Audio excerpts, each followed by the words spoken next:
On the Road with Kelli and Bob is brought to you by Mueller Metal Roofs and Buildings. Made in America, made to last. Coming up on this episode... This community is not only considered a food desert, it's also called a food swamp. And a food swamp is when there are 4 unhealthy choices to every healthy choice. It's easier to get weed than it is collard greens here.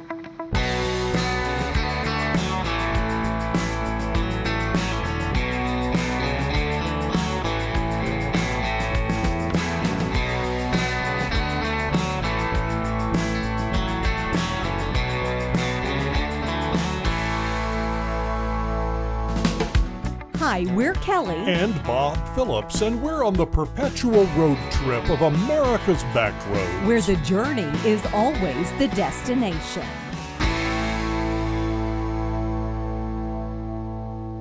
Hello, and thanks for joining us for this edition of On the Road with Kelli and Bob. I'm Bob Phillips. And I'm Kelli Phillips.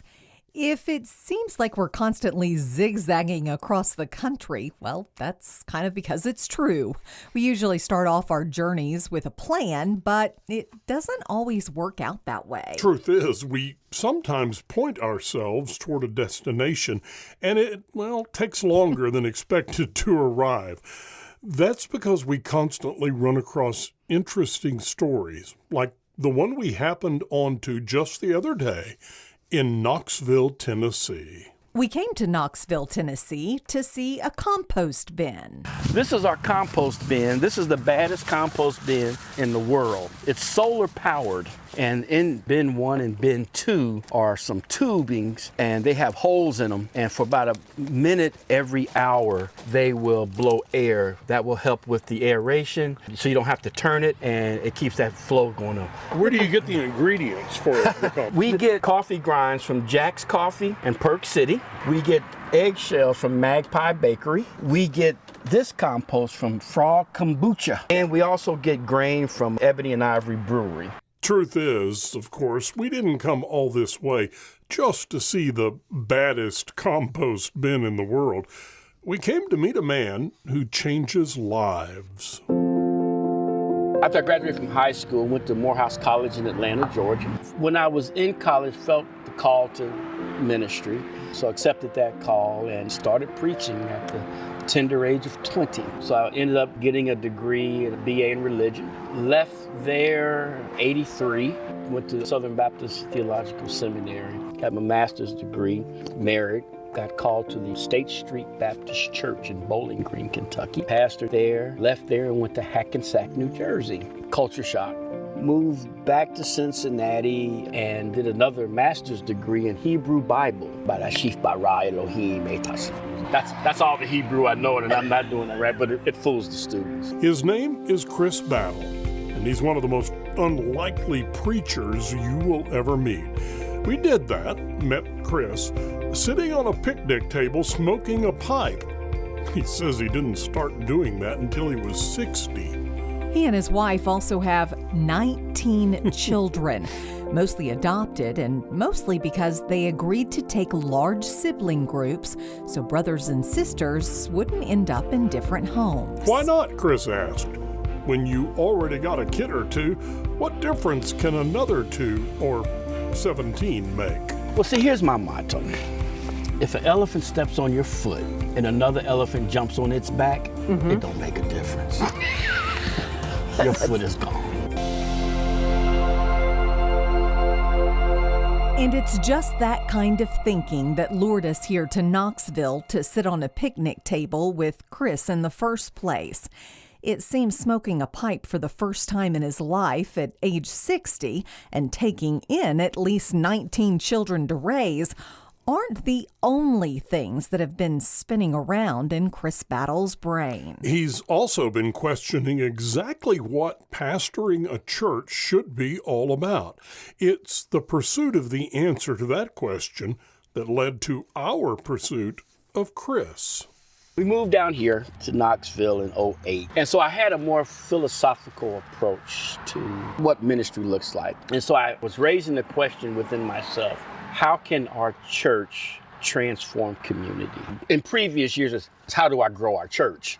Now it's how do we transform community? They said, well, if you were to come to pastor, what would be one of the first things you would do? What we're going to do is clean the cemetery across the street. So there's a cemetery across the street named Oddfellows Cemetery. Most of the people buried in Oddfellows were born in slavery. I said, this is an embarrassment to our history. I'm not even from here, and I'm embarrassed by this. Overgrown, headstones knocked over, debris collecting. I think within a month or so, we were out there. We had about 30 of us out there cleaning. We're mowing, we're chainsawing, we're putting headstones back up. We've collected all this debris. Got bags and bags of debris, and this brother pulls up in a pickup truck. He stops me and starts thanking us for what we're doing. Now, in my Southern Baptist training, I done caught me a fish. And I said, brother, won't you come join us at the church? And these were the words he said to me, and I quote, I ain't coming to your damn church.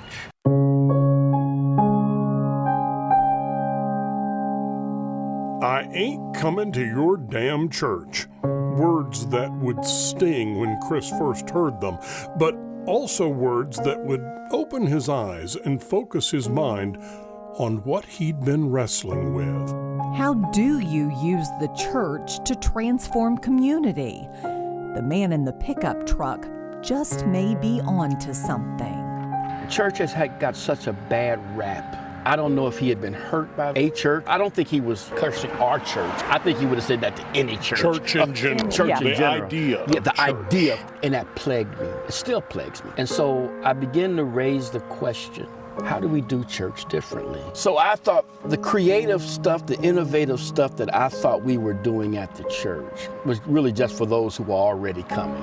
They did a study here in 2016 on church attendance. 20% of Knoxvillians go to church on a regular basis, 1 in 5. Roughly 40% were done with church, done. Love Jesus, hate the institution, consider themselves spiritual. I'm talking to my pastor friends, across racial lines, across denominational lines, across the country.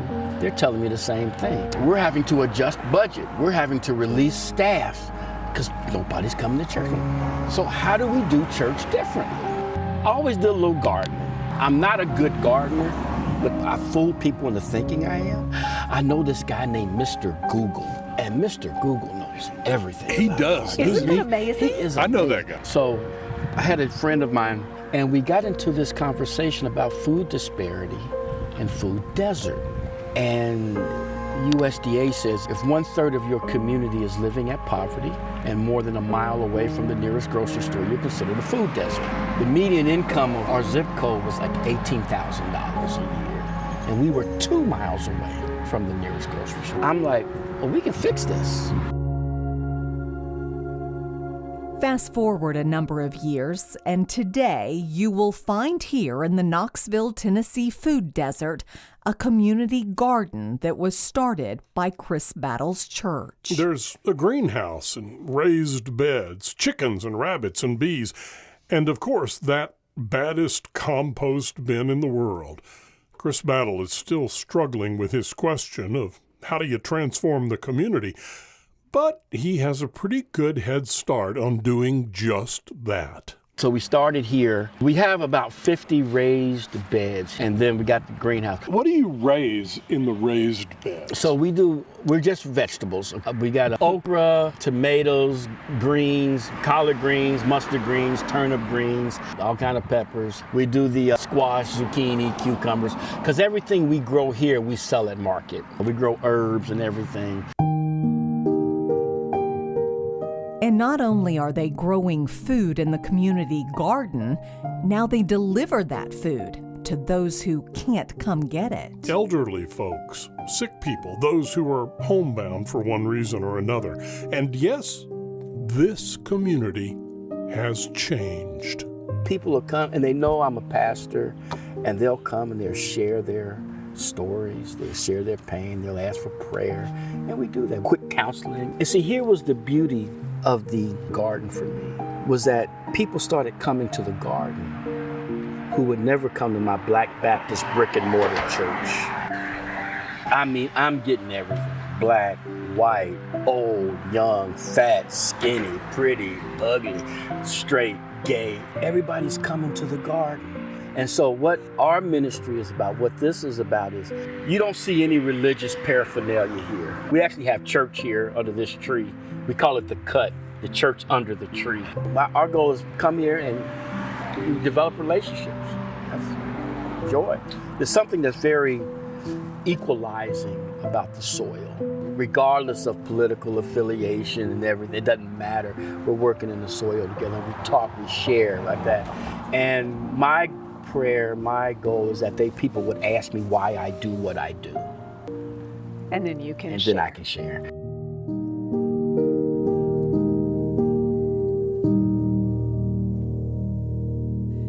Chris Battle is one of those people who, well, he likes to share. And if you can take the time, he will share everything he thinks of and prays for and hopes will happen. And it will be very entertaining. Very entertaining indeed. But it will also be thought-provoking. He's the kind of person who will make you think. And don't be surprised if he makes you think a little bit differently from the way you always have thought before. Because, well, that's what he does. He's always thinking and always looking for a way to make the world a better place. In 2018, I'm like, you know what? One thing we could do is we need to get a farmer's market here in the community. I reached out to Nourish Knoxville. Nourish Knoxville runs all the farmers markets here with all the SNAP and everything that goes along with that.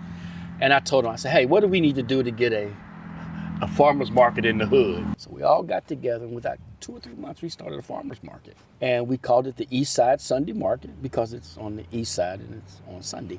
Has this changed things in the food desert? We are making some impact, I think. It's been eye-opening, revealing. It's been a joy and probably the greatest pain. It's been a joy in the sense that we have a veggie van there, Fannie Lou, named after Fannie Lou Hamer. There's a brother named Mike Smith at Concord United Methodist Church. Their church serves pantries. And so he calls me one day, Brother Chris, would you like some sweet potatoes? I'm saying, sure, right? I love some sweet potatoes. Well, how much would you like? How much you got? I said, I came home with 210-pound bags of sweet potatoes. Get on Facebook Live. Y'all come get these taters. I don't care what you do. You can make sweet potato pie, sweet potato casserole. Anything. I don't care. You can get them and throw them at your preacher. I don't care. Come get these sweet potatoes. Right? Within 2 hours, they were gone. And that happened a couple of times. And then it dawned on me that the demographic that I'm specifically trying to reach may not have transportation, may not have Wi-Fi. How do I get this to them? And that's when we came up with the idea for the veggie van. We go out twice a week, take out about a ton of fresh produce to the community, and it's free. So they walk at the front door, and we got some steps we pull out. They go through the back, they get a bag, and get what they need. And that's what's been the joy, in the sense that people will come and say, you know, if you hadn't been here, we wouldn't have eaten this week. The sad part is they wouldn't have eaten this week. And I've seen more missing toes than I ever want to see in my life. And it just breaks my heart because I know it's because of accessibility. Because this community is not only considered a food desert, it's also called a food swamp. And a food swamp is when there are 4 unhealthy choices to every healthy choice. So when you go to my Kroger, right, you'll pass, I think, 9, 10 fast food restaurants, 2 or 3 dollar stores, plethora of corner stores, gas stations, whatever, and 2 dialysis clinics. It's easier to get weed than it is collard greens here. And so when people don't have accessibility to fresh produce and it's not affordable, what am I going to buy? If I got a couple kids here, and am I going to buy some? Ding dongs are on sale 2 for $1. Thank you. And apples are what? $1 for 2. Exactly. I'm going for the ding dongs. I'm going for the ding dongs. And then your diabetes rate. And that's right. And so we got the highest rate of diabetes, obesity, and hypertension right in this area here. in these 2 zip codes. And it's all about accessibility. We know it's here. And so what we do with our community garden is we have about 4 or 5 of them now. We're getting people to begin to start gardening, to grow their own, because honestly, you're really not free if you don't own your food source. And it's processed food is a slow death. You know, so we're like, let's start growing our own. We're also with part of another group that we helped co-found. It's called Rooted East. And we're helping people to start their backyard gardens. Rooted East deals more with backyard gardens. I deal more with community gardens. That's been the joy and the pain of it, knowing that people are being or receiving the food that they need for their bodies, but yet seeing the despair that's going on within the community. You've made an impact, but you don't think you're there yet. You haven't solved the problem. What do you need to solve that problem? So we're trying to do a couple of things right now. Our goal is to purchase an old Dollar General store that's been vacated and turn it into a affordable grocery store. Again, our goal is to turn this desert into an oasis. We're also trying to do I'm not going to say trying, I'm going to call this. Because see, my motto is if it's God's will, it's God's bill. We're trying to do also a mobile grocery store. Because one of the problems is transportation. They were interviewing this one lady about the food desert, and she was saying, it takes me 3 to 4 hours to take public transportation to get to the grocery store. And this is what broke my heart. I can only purchase what my walker will allow me to carry. Messed me up. I've always had a car. I lived a pretty privileged life. I always had a car. And I had never thought about that. I go to the grocery store, I fill it up. You know, I get what I want, put in the back seat, put in the trunk, put in the front seat. And that's why God gave us children, so they can take the groceries in the house. And if I forget something, get back in the car and go get it. There's a large segment of my community that can't do that. So you need to be able to get So to we're them. trying to get the food to them. But we're also working on, I'm trying to get the churches in our community to start using their vans that they're not using 6 days a week, to start taking people to the grocery store. How does this happen in the first place? How does a food desert come to be? Well, and here's another thing. There's 18 identified food deserts in Knoxville that are affecting about 50,000 of our in one neighbors. city? One city. Couple of things. One of the significant problems with this is that a lot of times they're a result of redlining. Back in the day, the 50s, 60s, 70s, real estate agents were putting red lines around communities that were considered dangerous, poor, black, people of color. So what happens, so people wouldn't invest in those communities. People are literally dying. There's a lady that we serve, and the first day I met her, I'll never forget, she came out walking, and I noticed that both of her feet were wrapped up. And I'm like, what happened, babe? And she goes, well, I had both my feet were amputated. Half of her foot was amputated. I saw her maybe a month or 2 ago. She was in a wheelchair and her leg was amputated. And diabetes. You know it. And these things can be fixable. If you don't have access to it, you know. So what do you do? For example, you pull up in the van for the first time. What was the response? When you coming back? How soon? Yeah, how soon? So I'm one of those guys who asks for forgiveness and not permission. Mm-hmm. I literally just pulled up, fresh vegetables, come get them, they're free.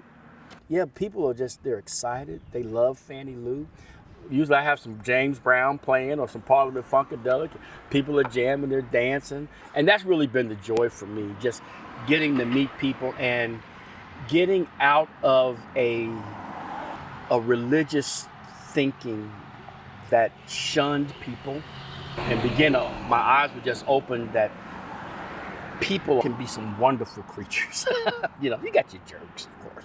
It was the people that I shunned as a good Baptist that I realized, man, these are some wonderful, peace-loving people who are just beautiful and have concern about the community, about nature and everything. And I missed a lot of relationships because they weren't like me. They didn't fit in this perfect they didn't fit little in that box. mold. We all do that. I didn't even fit in the box. We all do that, though, don't we? We're guilty of it, We're aren't all we? guilty of it. I wrote a book called I Ain't Come to Your Damn Church, but I Will Come to Your Garden.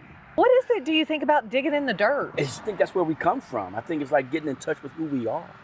And then the joy of planting something, watching that grow, nurturing it. Matter of fact, Clemson did a study a few years ago, and they learned that when there is a 1% increase in food disparity, there's a 12 to 13% increase in violence.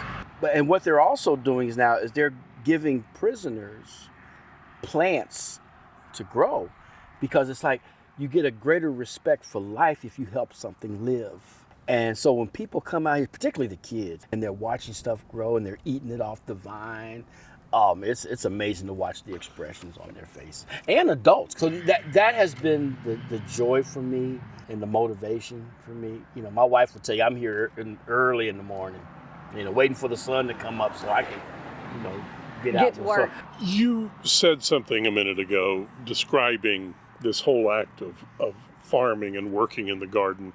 You plant something, you nurture it, you watch it grow, you reap what you've sown.